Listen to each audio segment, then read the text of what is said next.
அஸ்ஸலாமு அலைக்கும் வரஹ்மத்துல்லாஹி வபரகாத்துஹு.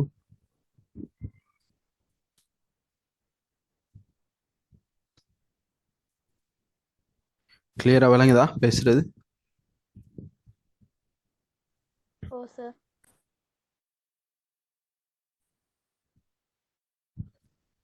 சரி, 5 நிமிஷம் மேல அதிகமாக போய்த்து நாங்கள் கிளாஸை ஸ்டார்ட் பண்ணுவோம்.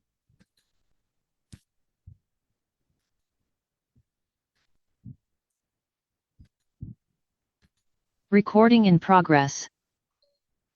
நான் பார்த்து கொண்டிருக்கிறது 2023 பாஸ் பேப்பர் டிஸ்கஷன் 2023.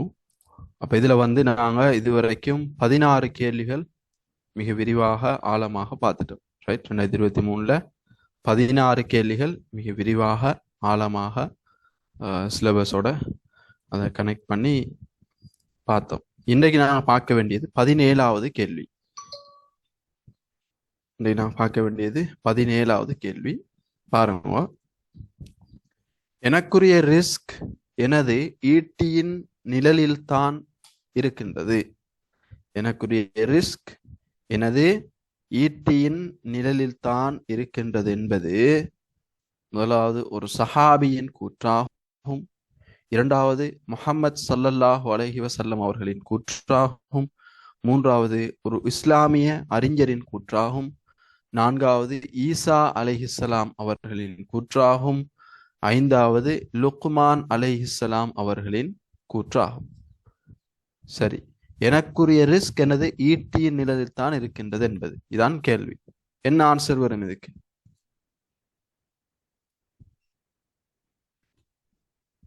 என்ன ஆன்சர் வரும்?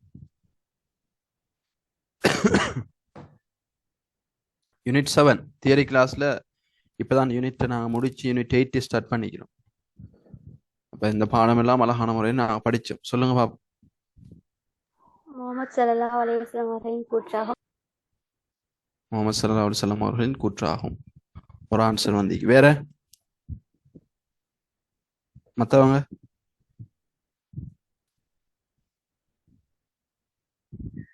என்ன ஆன்சர் வரும்?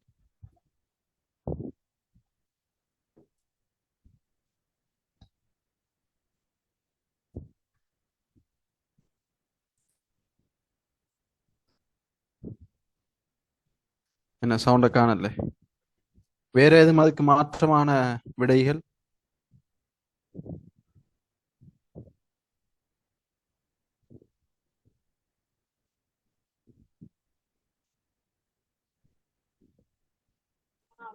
இரண்டாவது. ரெண்டாவது, அதாவது முஹம்மது ஸல்லல்லாஹு அலைஹி வஸல்லம் அவர்களின் கூற்றாகும். அப்படியா?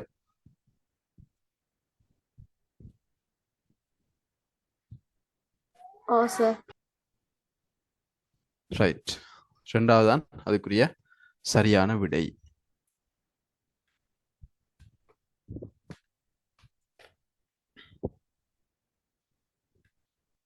சரி சொல்லுங்க. அப்ப இதுக்கு ரெண்டாவது 17க்கு ரெண்டாவது தான் ஆன்சர். முஹம்மது ஸல்லல்லாஹு அலைஹி வஸல்லம் அவர்களுடைய கூற்றை நாங்க என்னன்னு சொல்லுவோம்? ஹதீஸ். ரைட், ஹதீஸ். அப்ப எனக்குரிய ரிஸ்க் எனது ஈட்டியின் நிழலில் தான் இருக்கின்றது என்ற அந்த அந்த வார்த்தை அது வந்து நபி ஸல்லல்லாஹு அலைஹி வஸல்லம் அவர்களுடைய வார்த்தை. எனவே அது ஒரு ஹதீஸ். சரியா? சரி, இப்ப சொல்லுங்க, இந்த பகுதி இந்த இந்த விஷயம் இது எங்கட சிலபஸ்ல எந்த யூனிட்ல எந்த தலைப்புல எங்க வந்திருக்கு? முதலாவது இது எந்த யூனிட்? எத்தனாவது யூனிட்?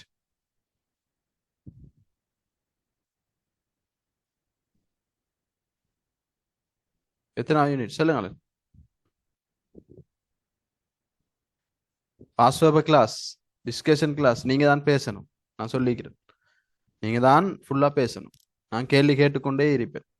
இந்த கிளாஸ் நோக்கம் பாடம் மீட்டல் செய்தல். அடுத்தது படிக்காதவங்க புதுசாக படிச்சு கொள்றது, படிச்சவங்க மீட்டல் செய்யறது. எனவே படிச்சவங்க பேசணும். இது எத்தனாவது யூனிட்ல இருந்து எடுக்கப்பட்ட இந்த கேள்வி?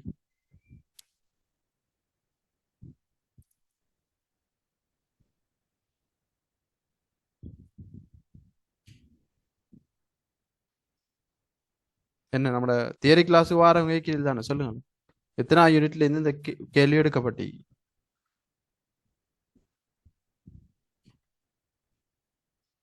யூனிட்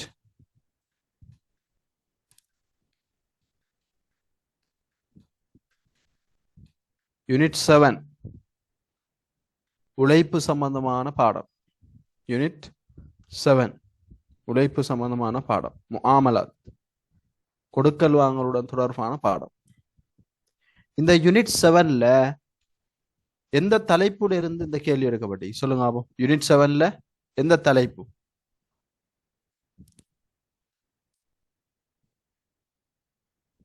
உழைப்பின் முக்கியத்துவம். நல்லா ஞாபகம் வச்சுக்கொள்ளும். உழைப்பின் முக்கியத்துவம் என்ற தலைப்பிலிருந்து இந்த கேள்வி எடுக்கப்பட்டு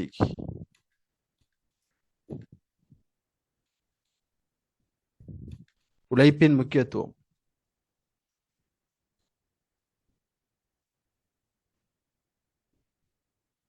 தேவண்டா பேஜ் நம்பரை நோட் பண்ணி வச்சுக்கணும். யூனிட் 7ல கிரேட் 13 டீச்சர் கைட்ல உழைப்பின் முக்கியத்துவம் 27வது பேஜ். பேஜ் 27 27வது பேஜ். உழைப்பின் முக்கியத்துவம் என்ற தலைப்பு. இந்த தலைப்பிலிருந்து தான் இந்த கேள்வி எடுக்கப்பட்டு. அதாவது யூனிட் 7 உங்களுக்கு தெரியும். யூனிட் 7ல பிரதான 4வது தலைப்பு. யூனிட் 7ல பிரதான தலைப்புகள் முஆமலாத் பற்றிய பாடம்.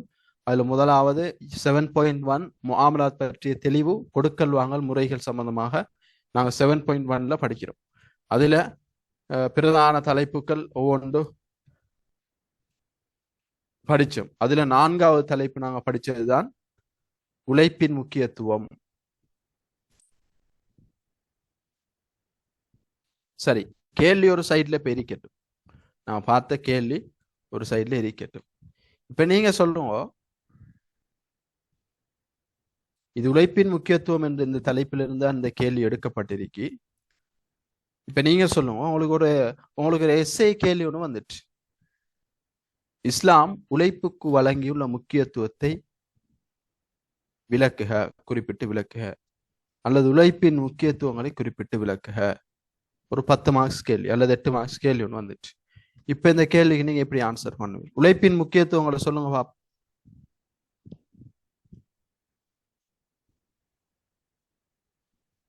உழைப்பின் முக்கியத்துவங்களை சொல்லுங்க.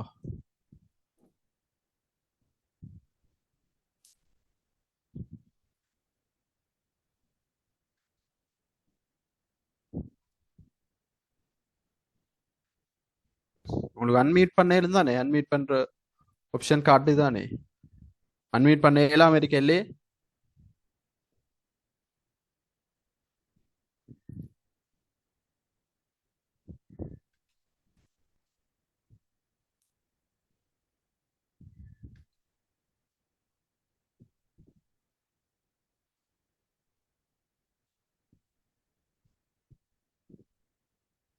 சொல்லுங்க உழைப்பின் முக்கியத்துவங்கள். உழைப்பு இபாதத். ரைட். ஒரு இபாதத்தாக இஸ்லாம் உழைப்ப கருதுது. இது ஒரு முக்கியத்துவம். வேற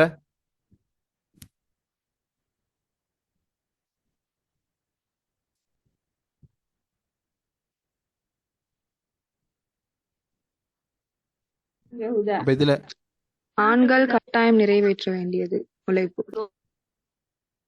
ரைட். உழைப்பதற்கு சக்தி உள்ள ஒவ்வொருத்தரும் கட்டாயம் உழைப்பில் ஈடுபடணும்.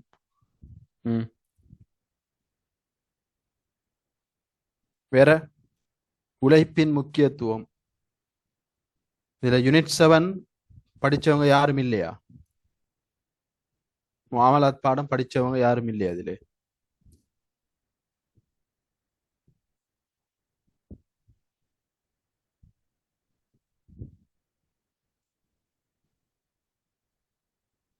நான் சொல்லிக்கிறேன் உங்களுக்கு.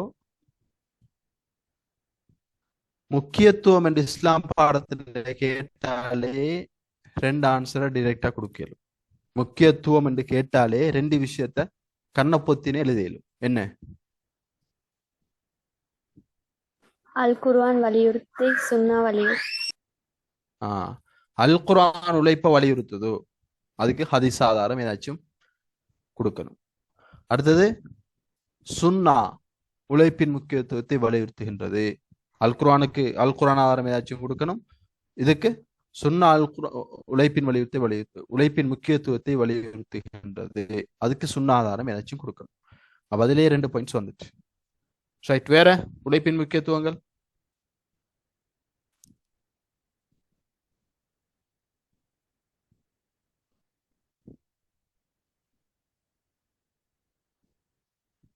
ரைட். பாருங்க, டைம் போகுது. நீங்க பேசுற வீதம் போதா, நீங்க ஆக்டிவா இல்லை. பாருங்க, உழைப்பின் முக்கியத்துவம். முதலாவது நான் உங்கள்ட்ட சொல்லியிருக்கிறேன், இஸ்லாம் பாடத்தை பொறுத்தவரையில முக்கியத்துவம் என்று கேட்கப்பட்டா உழைப்பின் முக்கியத்துவம், திருமணத்தின் முக்கியத்துவம், தொழுகையின் முக்கியத்துவம், ஹஜ்ஜின் முக்கியத்துவம், இஜ்திஹாதின் முக்கியத்துவம், இப்படி முக்கியத்துவங்கள் என்று சொல்லி அடுக்கிக் கொண்டே போகலாம். ஆன்மீகத்தின் முக்கியத்துவம்,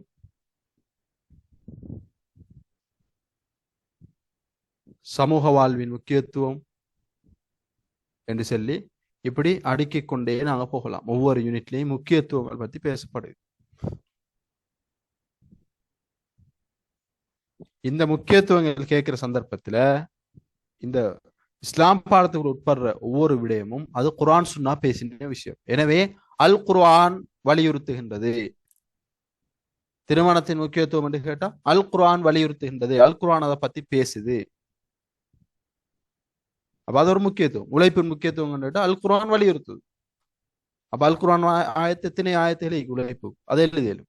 அடுத்து சுன்னா வலியுறுத்துது, ஹதீஸ் எழுதியலும். அதுலயே 2 பாயிண்ட்ஸ் வந்துச்சு. உங்களுக்கு 10 மார்க்ஸ் கேள்வி வந்தாலும் நீங்க 5 பாயிண்ட்ஸ் தான் எழுதணும். அப்ப எக்ஸ்ட்ரா நீங்க 3 பாயிண்ட்ஸ் தான் ஞாபகம் வச்சு நீக்கணும். ரைட். பாருங்க, இப்ப உழைப்பின் முக்கியத்துவத்துல முதலாவது சொல்லிருக்கு, ஒவ்வொரு தனி மனிதனையும் இஸ்லாம் உழைப்புக்கு ஊக்குவிக்கின்றது. ஒவ்வொரு தனி மனிதனையும் இஸ்லாம் உழைப்புக்கு ஊக்குவிக்கின்றது. அது குர்ஆன் வசனம் ஆதாரம். அவன்தான் உங்களுக்கு பூமியை வசதியாக ஆக்கி வைத்தான், எனவே அதன் பல கோணங்களிலும் சென்று அவன் உங்களுக்கு அளித்திருப்பவைகளை புசிப்பீர்களாக. அப்ப அல்லாஹ் தஆலா சொல்றான், நீங்க போய் தேடி பெற்று அதை நீங்க எடுத்துக்கொள்ளுங்க, புசிப்பீர்களாக என்று சொன்னா அந்த வளங்களை நீங்க அனுபவிங்க, அந்த வளங்களை நீங்க அனுபவிங்கன்னு அல்லாஹ் தஆலா சொல்றான். எனவே இதுல எங்களுக்கு என்ன விளங்குது? அல்லாஹ் தஆலா ஒவ்வொரு மனிதனையும் ஊக்குவிக்கிறான். எனவே இஸ்லாம் ஒவ்வொரு தனி மனிதனையும் உழைப்புக்கு ஊக்குவிக்கின்றது. ரைட். அடுத்து 2வது, அப்ப எதுக்கு இதே மாதிரி எழுதணும்னு இல்லை. இப்ப இது குர்ஆன் வசனம் தான் ஆதாரம் என்று போட்டி. எனவே நாங்கள் எழுதலாம் அல் குர்ஆன் உழைப்பை ஊக்குவிக்கின்றதுன்னு எழுதலாம். அடுத்து 2வது பாருங்க, நேர்மையான உழைப்புக்குரிய எல்லா வாயில்களையும் இஸ்லாம் திறந்து விடுகிறது. நேர்மையான உழைப்பு எதையும் இஸ்லாம் தடை செய்யல, எல்லா வாயில்களையும் திறந்து தந்திருக்கு. இஸ்லாம் எல்லாத்தையும் எங்களுக்கு அனுமதி தந்துவிட்டு ஒரு சிலதை தான் தடை செய்யுது. எதை எங்கட வாழ்க்கைக்கு பொருத்தம் இல்லையோ, எதை எங்கட லைஃபுக்கு செட் ஆகாதோ, இன்னொருத்தரை டிஸ்டர்ப் பண்ற மாதிரி வருமோ, இன்னொரு விஷயத்துல நாங்க செய்யற மோசடியாக வருமோ, அதுகளை தான் இஸ்லாம் தடை செய்யுது. உதாரணத்துக்கு வட்டி, களவெடுக்கிறது, போதை வஸ்துக்களை விற்பனை செய்யறது, அதை வாங்குறது, அதை யூஸ் பண்றது. அப்ப இப்படி இது மனித வாழ்க்கையை குழப்பம். எனவே இது நேர்மைக்கு முரண். அப்ப இவைகளை தான் தடை செய்யுது. அது வல்லாத ஏனைய அனைத்து நேர்மையான உழைப்புக்குரிய எல்லா வாயில்களையும் இஸ்லாம் திறந்து தருது. இது 2வது பாயிண்ட். அப்ப ஒரு குறிப்பிட்ட உழைப்பு தான் செய்யணும், இந்த தொழில் தான் எல்லாரும் செய்யணும், இப்படி இந்த வழியில தான் போகணும் அப்படி என்று சொல்லல. இஸ்லாம் எல்லா வாயிலையும் திறந்து தந்தி. அடுத்து 3வது, தவக்குல் என்ற பெயரில் உழைப்பில் ஈடுபடாமல் இருக்க இயலாது. தவக்குல் என்ற பெயர்ல நான் பள்ளிவாசல்ல போய் இருக்க போறேன், எனக்கு உழைப்பெல்லாம் செய்ய இயலாது. அல்லாஹ் தஆலா குர்ஆன்ல மஸ்ஜிதோட இருக்கணும், அமல்கள் அதிகமாக செய்யணும் என்று பேசுறான். ஹதீஸ் அப்படித்தான் பேசுது. எனவே நான் என்ன செய்ய போறேன்? பள்ளிவாசல்லே போய் இருக்க போறேன் அப்படின்னு சொல்லி யாராச்சும் போய் பள்ளியிலே இருக்கலாமா உழைப்பு செய்யாம? அதுக்கு இஸ்லாம் அனுமதிச்சிருக்கா?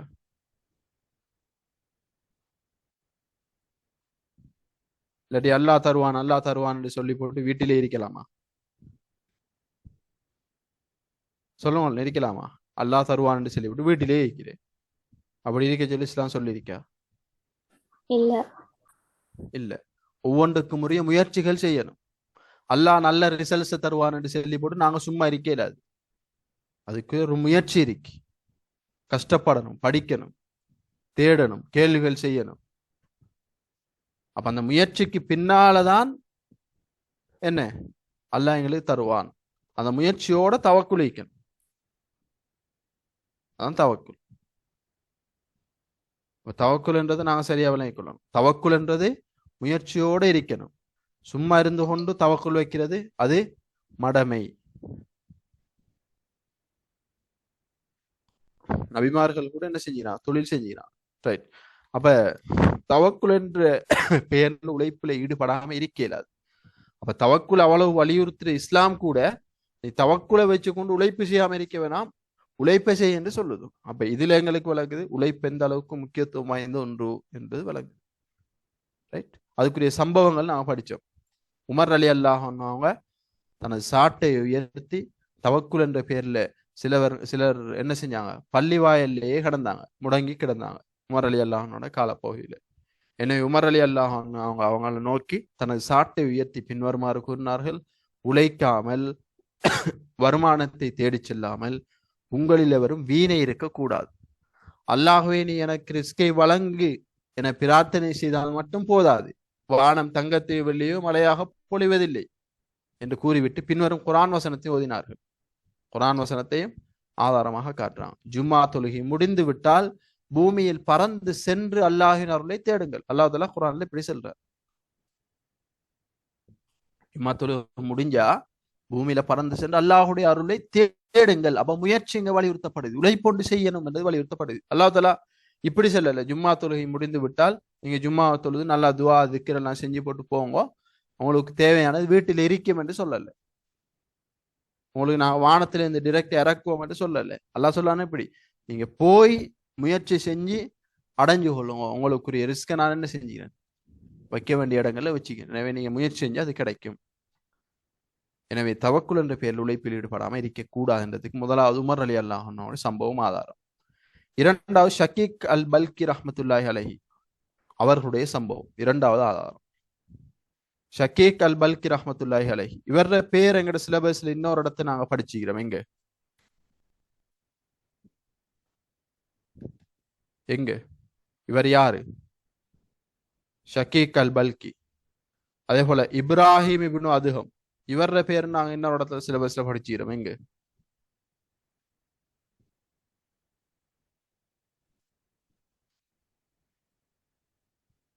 எங்க சொல்லுங்களேன், தெரியாதா?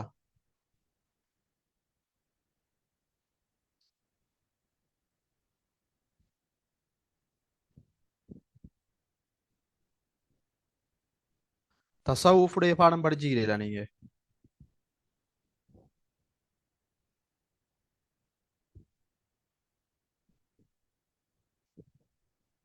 நான் பேசுறது விளங்குதா உங்களுக்கு?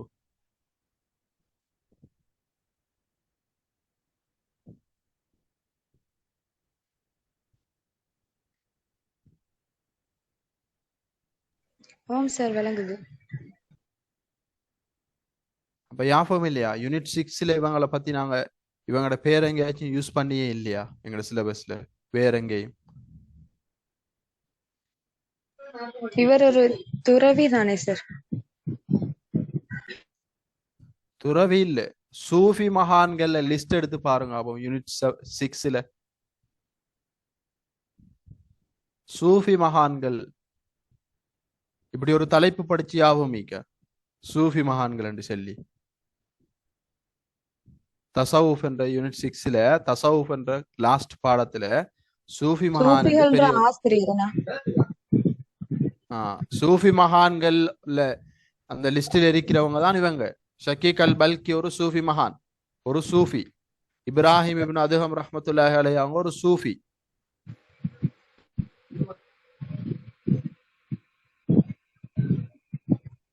சரி பாருங்க பாடத்து. ரெண்டாவது ஷக்கீக் அல் பல்கி இப்ராஹிம் அதுஹம் ரஹ்மத்துல்லாஹி அலைஹி அவங்களுக்கு இடையில நடந்த ஒரு சம்பவம். தவக்குல் என்ற பெயரில் உழைப்பில் ஈடுபடாம இருக்க கூடாது என்றதை எடுத்து காட்டக்கூடிய ஒரு சம்பவம். பாருங்க, ஷக்கீக் அல் பல்கி ரஹ்மத்துல்லாஹி அலைஹி. இப்ப நாங்க பாடம் ஏற்கனவே இதெல்லாம் உங்களுக்கு தெரியும் இந்த சம்பவம் எல்லாம். ஆனா நீங்க எல்லாரும் சைலண்ட் ஆகிக்கிறத பார்த்தா ஆச்சரியமாயிக்கு. ஷக்கீக் அல் பல்கி ரஹ்மத்துல்லாஹி அலைஹி அவர்கள் வியாபார நோக்கமாக ஒரு பயணத்தை மேற்கொண்டார். இவரது அந்த பயணம் நீண்ட பயணமாக அமைய இருந்தது. அப்ப ஷக்கீக் அல் பல்கி ரஹ்மத்துல்லாஹி அலைஹி அவங்க பயணம் கொண்டு போறாங்க. என்ன நோக்கம்டா பிசினஸ் விஷயமா நாங்க இந்த காலத்துல பயணங்கள் போற மாதிரி வீட்டில் இருக்கிற நானாமார் வாப்பாமார் போற மாதிரி என்ன செய்யறாங்க, ஷக்கீக் அல் பல்கி ரஹ்மத்துல்லாஹி அலைஹி அவங்க ஒரு பயணம் கொண்டு போறாங்க. சம்பவத்தை சொல்றேன்னு கேட்டுக்கொள்ளுங்க, நீங்க வாய்ச்சி பார்த்தா உங்களுக்கு கிளியரா விளங்கும். அப்ப பயணம் போய் ஓரிரு நாட்கள்லயே திரும்ப ஊருக்கு வந்துட்டாங்க. ஏண்டா இவங்க போன பயணம் கொஞ்சம் நீண்ட பயணம், நீளமான பயணம். போய் கொஞ்சம் நாள் எடுக்கும் அவர் திரும்பி ஊருக்கு வர்றது. ஆனா போனவர் திரும்ப குயிக்கா ஊருக்கு வந்துட்டார். அப்ப இதை பார்க்கிறவர், இத இப்ராஹிம் இப்னு அதுஹம் ரஹ்மத்துல்லாஹி அலைஹி அவங்க பார்க்கிறாங்க. ஏன் இவங்க மஸ்ஜிதோட தொடர்பு இருக்கிறார்கள் எல்லாரும். ஷக்கீக் அல் பல்கி பயணம் பெய்தார் பிசினஸ் விஷயமா. அப்ப அவரை பள்ளியில இனி காண இயலாது. அப்ப திடீரென பள்ளியில காண்றார் ஒரு நாட்களால. அப்ப இப்ராஹிம் அதுஹம் ரஹ்மத்துல்லாஹி அலைஹி அவங்க பள்ளியில சந்திச்சு ஆச்சரியப்பட்டு கேட்கிறாங்க, என்ன விஷயம் அவசரமா நீங்க ஊர்ல உங்களை காண கிடைச்சு, என்ன விஷயம், நீங்க பயணம் போன இந்த பயணத்துடைய விடயம் என்ன அப்படின்னு சொல்லி இவங்க கேட்கிறாங்க. அதுக்கு ஷக்கீக் அல் பல்கி ரஹ்மத்துல்லாஹி அலைஹி அவங்க சொல்றாங்க, இத பாருங்க, நான் எனது பயணத்தின் போது இடையில் ஓய்வெடுத்துக் கொள்வதற்காக ஓரிடத்தில் தங்கினேன். அது பாலடைந்த ஓர் இடமாக இருந்தது. பாலடைந்த ஒரு இடத்தில் தங்கிக்கிறார். அங்கே நான் குருடான முடமான ஒரு பறவையை கண்டேன். கண் பார்வையற்ற, பறக்கவோ அசையவோ முடியாத அந்த பறவை இந்த ஒதுக்குப்புறமான இடத்தில் எப்படி உயிர் வாழ்கிறது என நினைத்து நான் ஆச்சரியப்பட்டேன். அப்ப பிசினஸ் விஷயம் பயணம் போனவர் ஒரு இடத்துல தங்கியிருக்கிறார். தங்கின டைம்ல ஒரு பறவை ஒன்றும் அங்க அவர் காண்றார். அந்த பறவைக்கு கண் பார்வையும் இல்லை, அதுக்கு பறக்கவும் மேலாது, அசையவும் மேலாது, ஒன்றுமே செய்ய இயலாது. இருந்த இடத்துல அப்படியே இருக்கு. நடக்கவும் மேலாது, முடம், பறக்கவும் மேலாது, கண் பார்வையும் இல்லை. அப்ப இதை பார்த்து இவர் நினைக்கிறார், இது எப்படி இந்த இடத்துல இப்படி இந்த தனியா இந்த பறவை வாழுது அப்படின்னு சொல்லி யோசிச்சு சற்று நேரத்தின் பின்னர் அங்கே மற்றொரு பறவை வந்தது. அப்ப வேறொரு பறவை அங்க வருகுது. அது இந்த பறவைக்கு உணவை கொண்டு வந்திருந்தது. அப்ப அந்த பறவை இங்க முடமாயிருக்கிற பறவைக்கு வேற எங்கேயோ இருந்த ஒரு பறவை வந்து இந்த பறவைக்கு உணவை கொண்டு வந்து கொடுக்குது. இவ்வாறு ஒரு நாளைக்கு பல தடவைகள் அது இந்த பறவைக்கு போதுமான உணவை கொண்டு வந்து கொடுப்பதை நான் அவதானித்தேன். அப்ப இந்த விஷயத்தை அவதானிச்சு கொண்டிருக்கிறார். யார் அவதானிச்சு கொண்டிருக்கிறவர்? அவதானிச்சு கொண்டிருக்கிறவர் யாரு? ஷக்கீக் அல் பல்கி. ஷக்கீக் அல் பல்கி ரஹ்மத்துல்லாஹி அலைஹி ஒரு சூஃபி மகான். இவர் இந்த விஷயத்தை அவதானிச்சு கொண்டிருக்கிறார். அப்ப இதன் மூலம் இந்த இடத்தில் இந்த பறவைக்கு உணவளிப்பவன் எனக்கு உணவளிக்க முடியுமானவனாக இருக்கிறான். அவர் யோசிக்கிறார், இந்த இடத்துல கண் பார்வையும் இல்ல, பறக்கவும் இயலாது, அசையவும் இயலாது, ஒன்றும் செய்யவுமே இயலாத இந்த பறவைக்கு ஏதோ ஒரு விதமாக அல்லாஹ் உணவு கொடுக்கிறான். இது வாழ்ந்து கொண்டு உயிரோட.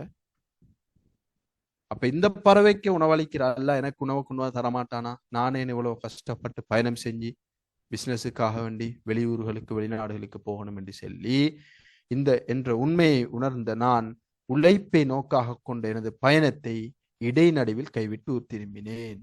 அப்ப இப்படி யோசிச்சு எனக்கெல்லாம் போதுமானவன், அவன் எனக்குரிய உணவை கொண்டு வந்து சேர்ப்பான் என்று சொல்லி ஊருக்கு வந்துட்டார். அப்ப சம்பவத்தை யார்கிட்ட சொல்லி கொண்டிருக்கிறார் இவர்? ஷக்கீக் அல் பல்கி ரஹ்மத்துல்லாஹி அலைஹி அவங்க யார்கிட்ட சொல்றாங்க? இப்ராஹிம் இப்னு அதுஹம் ரஹ்மத்துல்லாஹி. ரைட், இப்ராஹிம் இப்னு அதுஹம் ரஹ்மத்துல்லாஹி அலைஹி. அவர் இவரை விட கொஞ்சம் மூத்தாள். யாரு? ஷக்கீக் அல் பல்கி ரஹ்மத்துல்லாஹி அலைஹி அவங்களை விட கொஞ்சம் மூத்தவர், ஆளுமை மிக்கவர். ரைட். அப்ப இந்த விஷயத்த இப்ராஹிம் அதுஹம் ரஹ்மத்துல்லாஹி அலைஹி அவங்க கேட்டுப்பட்டு சொல்றாங்க, ஷக்கீக்கே உமது இந்த நிலைப்பாடு எனக்கு பெரும் ஆச்சரியமாக இருக்கிறது. பிறரின் தயவில் வாழ்கின்ற அந்த குருடான முடமான பறவையாக நீர் இருக்க விரும்புகிறீரா என்று சொல்லி கேட்டாங்க. இதான் ஒரு சிறந்த வழிகாட்டல். அப்ப என்ன கேட்கிறாங்க? அந்த பறவை ஒரு குருடான பறவை, ஒரு முடமான பறவை, அதே இன்னொருத்தர தயவுல அந்த இடத்துல வாழுது. அதை பார்த்து நீங்க இங்க வந்திருக்கிறீர்கள். அதைப்போல அந்த குருடான முடமான பறவையை போல இன்னொருத்தர தயவுல வாழையா நீங்க விரும்புறீங்கன்னு சொல்லி ஷக்கீக் அல் பல்கி ரஹ்மத்துல்லாஹி அலைஹி அவங்கள பார்த்து இப்ராஹிம் இப்னு அதுஹம் ரஹ்மத்துல்லாஹி அலைஹி அவங்க கேட்கிறான், ஏன் தனக்காகவும் குருடர்களாகவும் முடவர்களாகவும் இருக்கும் பிறருக்காகவும் உழைக்கின்ற அந்த பறவை நிலையில் நீர் இருக்கக்கூடாது. அப்ப அதுக்கு சாப்பாடு கொண்டு வந்து கொடுத்துச்சு, கஷ்டப்பட்டு வெளியில போய் பறந்து திரிஞ்சு தேடி அலைஞ்சி இந்த குருடான முடமான பறவைக்கும் சாப்பாடு கொண்டு வந்து கொடுத்துச்சு. அப்படி அந்த பறவை போல நீங்க இருக்கக்கூடாதா, ஏன் அப்படி இருக்கக்கூடாதுன்னு சொல்லி இப்ராஹிம் அதுஹம் ரஹ்மத்துல்லாஹி அலைஹி அவங்க ஷக்கீக் அல் பல்கி ரஹ்மத்துல்லாஹி அலைஹி அவங்கள்ட்ட கேட்கிறான். கொடுக்கும் உயர்ந்த கரம் வாங்கும் தாழ்ந்த கரத்தை விட சிறந்தது. இது ஹதீஸுடைய வார்த்தை. இதை சொல்லி காட்டுறாங்க. கொடுக்கும் உயர்ந்த கரம் வாங்கும் தாழ்ந்த கரத்தை விட சிறந்தது என்பதை நீர் அறிய மாட்டீரா என வினவினார்கள். இதை கேட்ட ஷக்கீக் அல் பல்கி ரஹ்மத்துல்லாஹி அலைஹி அவர்கள் இப்ராஹிம் இப்னு அதுஹம் அவர்களின் கரங்களை பற்றி முத்தமிட்டு அபு இஸ்ஹாக் என்றது இப்ராஹிம் இப்னு அதுஹம் ரஹ்மத்துல்லாஹி அலைஹி அவங்கள தான். அபு இஸ்ஹாக்கே, நீங்கள் எமது ஆன்மீக குரு அல்லவா என கூறிவிட்டு மீண்டும் தனது தொழிலை மேற்கொள்வதற்காக திரும்பினார். சம்பவம். அப்ப அவர் வந்த நோக்கம் என்ன? அல்லாஹ் எனக்கு தரப்போதுமான உணவை வேண்டி சொல்லி தவக்குல் வச்சு வந்தார். தவக்குல் இஸ்லாம் வலியுறுத்துது, குர்ஆன் சொன்னா வலியுறுத்துது. எனவே தவக்குலோட வந்தார். ஆனாலும் உழைப்பு செய்யணும் என்றது எப்படி இந்த சம்பவத்தின் மூலமாக எங்களுக்கு வலியுறுத்த ஒரு படிப்பினையாக கிடைக்கும் என்று பாருங்க.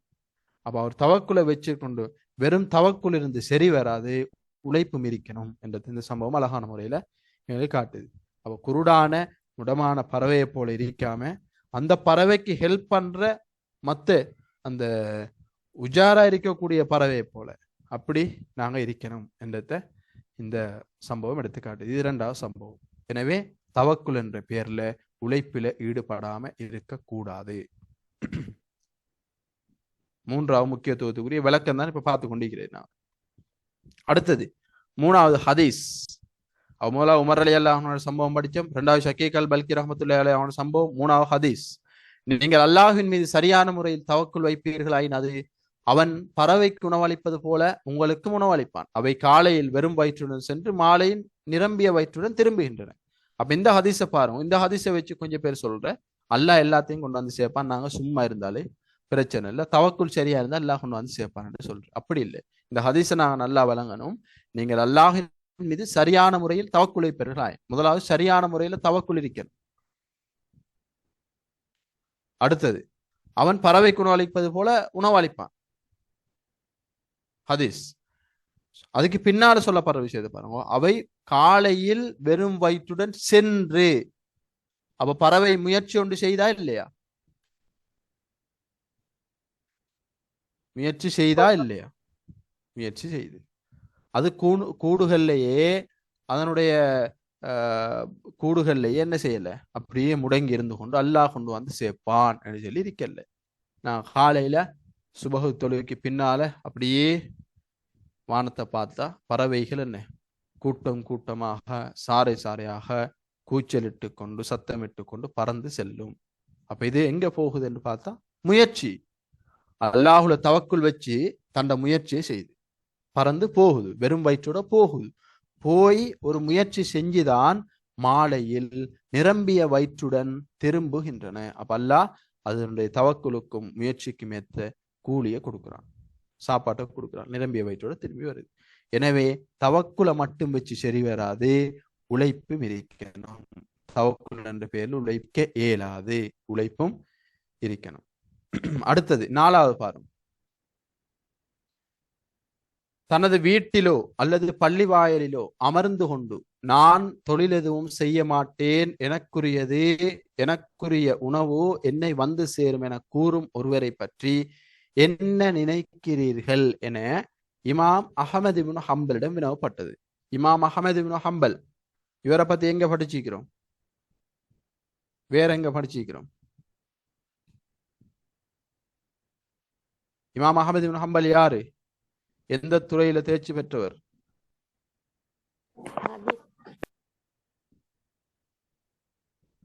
சரி, எந்த துறையில என்று இருக்கட்டும். எந்த பாடத்துக்குள்ள இவரை பத்தி படிச்சுக்கிறோம் சொல்லுங்க.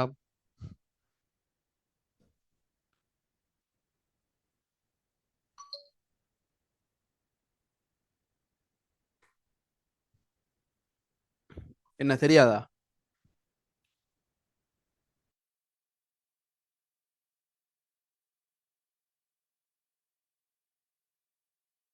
முஜிதஹிதுகள் வகையில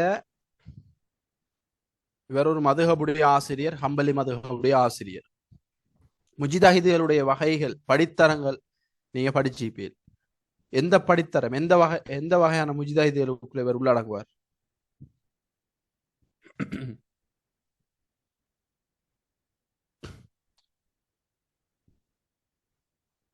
சொல்லும்.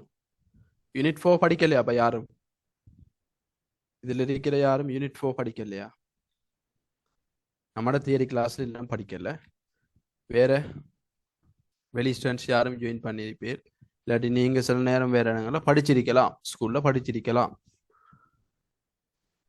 சரி, அதை எடுத்து பாருங்க. யூனிட் 4 எடுத்து முஜிதஹிதுகளின் படித்தரங்களுக்குள்ள 4 மதுஹபுடைய ஆசிரியர்களும் வருவாங்க. ஒரு படித்தரத்துல எங்கன்னு சொல்லி நீங்களே பார்த்து கொள்ளும். ரைட், பாருங்க. அப்ப இமாம் அஹமது இப்னு ஹம்பல், இமாம் அஹமது இப்னு ஹம்பலிடம் கேட்கப்படுது, தனது வீட்டிலோ அல்லது பள்ளிவாசலில் அமர்ந்து கொண்டு நான் தொழில் ஒன்றும் செய்ய மாட்டேன், எனக்குரிய உணவு எனக்கு வந்து சேரும் என்று சொல்லி அல்லாஹ்வுல தவக்குல வச்சுக்கொண்டு ஒருத்தர் சும்மா இருக்கிறார்.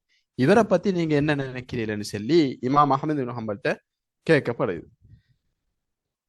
அதற்கு அன்னார், அவன் அறிவில்லாத ஒரு மனிதன். அஹமது இப்னு ஹம்பல் ரஹ்மத்துல்லாஹி அலைஹி அவங்க சொல்றாங்க, அவன் அறிவில்லாத ஒரு மனிதன். எனக்குரிய ரிஸ்க் எனது ஈட்டியின் நிழலில் தான் இருக்கின்றது என்ற நபி மொழியை அவன் கேட்டதில்லையா என்று பதிலளித்தார்கள். அப்ப பதில் எப்படி சொல்றாங்க? எனக்குரிய ரிஸ்க் எனது ஈட்டியின் நிழலில் தான் இருக்கிறது. என்ன? ஈட்டியை கொண்டு போய் வேட்டையாடித்தான் எனக்குரிய ரிஸ்கை நான் எடுக்கிறேன் என்ற நபிமொழி, அதாவது நபி ஸல்லல்லாஹு அலைஹி வஸல்லம் அவங்க சொன்ன அந்த ஹதீஸே, நபி அவனோட வார்த்தை அவன் கேட்கலையா? நபியை இப்படி சொல்லி இருக்கும் போது நான் ஒரு முயற்சி செஞ்சான் உணவு அடைஞ்சு கொள்ள நபியே சொல்லியிருக்கும் போது தவக்குல் என்ற பெயர்ல வீட்டிலேயும் பள்ளிவாசல்லையும் இருந்து கொண்டிருக்கிற மனிதன் அவன் மடையன் தான் என்றத, அவன் அறிவில்லாதவன் தான் என்றது அஹமது இப்னு ஹம்பல் ரஹ்மத்துல்லாஹி அலைஹி அவங்க சொல்றான். எனவே நான் தவக்குல் வச்சு கொண்டிருக்கிறேன், அல்லாஹ்வுல நம்பி இருக்கிறேன், அல்லாஹ் எனக்கு கொண்டு வந்து சேர்ப்பான்னு சும்மா இருக்கலாமா ஒருத்தர்? இயலாது. தவக்குலும் இருக்கணும், முயற்சியும் இருக்கணும். நான் நல்லா படிச்சா மட்டும் ரிசல்ட்ஸ் வரும், அதுவும் பிழை. நான் அல்லாஹ்வுல தவக்குல் வைப்பேன், அல்லாஹ் எனக்கு நல்ல ரிசல்ட்ஸ் தருவான், அதுவும் பிழை. ரெண்டும் இருக்கணும். நான் நல்லா படிப்பேன், அல்லாஹின் மீது தவக்குல் வைப்பேன், அல்லாஹ் எனக்கு என் முயற்சிக்கும் என்ற தவக்குலுக்கும் ஏற்ற கூலியை கொண்டு வந்து சேர்ப்பான், ரிசல்ட்டை கொண்டு வந்து சேர்ப்பான். இதுதான் விஷயம். ரைட், இப்ப எங்கட விஷயத்துக்கு வருவோம். அப்ப நாங்க 3 பாயிண்ட்ஸ் படிச்சிட்டோம். உழைப்பின் முக்கியத்துவத்துல 3 பாயிண்ட்ஸ் படிச்சுக்கிறோம். 3வது பாயிண்ட்டுக்குரிய விளக்கம் தான் இவ்வளவு. தவக்குல் என்ற பெயர்ல உழைப்பில ஈடுபடாம இருக்கக்கூடாது. ரைட். 2வது பாயிண்ட் படிச்சோம், நேர்மையான உழைப்புக்குரிய எல்லா வாயிலையும் இஸ்லாம் திறந்து தந்திக்கு. 1வது பாயிண்ட் படிச்சோம், ஒவ்வொரு தனி மனிதனையும் இஸ்லாம் உழைப்புக்கு ஊக்குவிக்குது. சரி, இப்ப இதுல பாருங்க, எனக்குரிய ரிஸ்க் எனது ஈட்டியின் நிழலில் தான் இருக்கின்றது. இது குர்ஆன் வசனமா ஹதீஸா? அறிஞருடைய கூற்று என்ன? இது Hadith. ஹதீஸ். ஏன் நபிமொழியை நீங்க போட்டி இமாம் அஹமது இப்னு ஹம்பல் சொல்லி காட்டுறாரு, அந்த ஹதீஸை சொல்லி காட்டுறாரு. அவரோட கூற்றுன்னு நாங்க நினைச்சிடக்கூடாது. பாருங்க, அப்ப இமாம் அஹமது இப்னு ஹம்பல்கிட்ட கேட்ட சந்தர்ப்பம் அதற்கு பின்னர் அவன் அறிவில்லாத ஒரு மனிதன் என்று சொல்லி போட்டு எனக்குரிய ரிஸ்க் எனது ஈட்டினில் தான் இருக்கின்ற என்ற நபிமொழியை அவர் கேட்டது இல்லையான்னு சொல்ல. அப்ப இது ஒரு நபிமொழி, எனக்குரிய ரிஸ்க் எனது ஈட்டினில் தான் இருக்கின்ற என்றது ஒரு நபிமொழி. ரைட். இப்ப கேள்வியை பாருங்க, 17வது கேள்வி. எனக்குரிய ரிஸ்க் எனது ஈட்டியின் நிழலில் தான் இருக்கின்றது என்பது என்ன? என்ன ஆன்சர்? முஹம்மது ஸல்லல்லாஹு அலைஹி வஸல்லம் அவர்களின் கூற்றாகும். முஹம்மது ஸல்லல்லாஹு அலைஹி வஸல்லம் அவருடைய கூற்று. நபிமொழி என்ற என்ன? முஹம்மது ஸல்லல்லாஹு அலைஹி வஸல்லம் அவருடைய கூற்று, ஹதீஸ், நபிமொழி எல்லாம் உண்டு. இப்ப விளையிட்டா ஏன் இது ஆன்சர் வந்து 2வது விளையிட்டா? சரி, அப்ப உங்களுக்கு இது ஆன்சர் ஓகே. இப்ப உழைப்பின் முக்கியத்துவத்தை ஃபுல்லா பார்த்து முடிச்சு போட்டு வருவோம் மிச்ச விஷயத்துக்கு. அப்ப 3 முக்கியத்துவம் படிச்சுட்டோம். 1வது இஸ்லாம் ஒவ்வொரு மனிதனும் உழைப்புக்கு ஊக்குவிக்குது. 2வது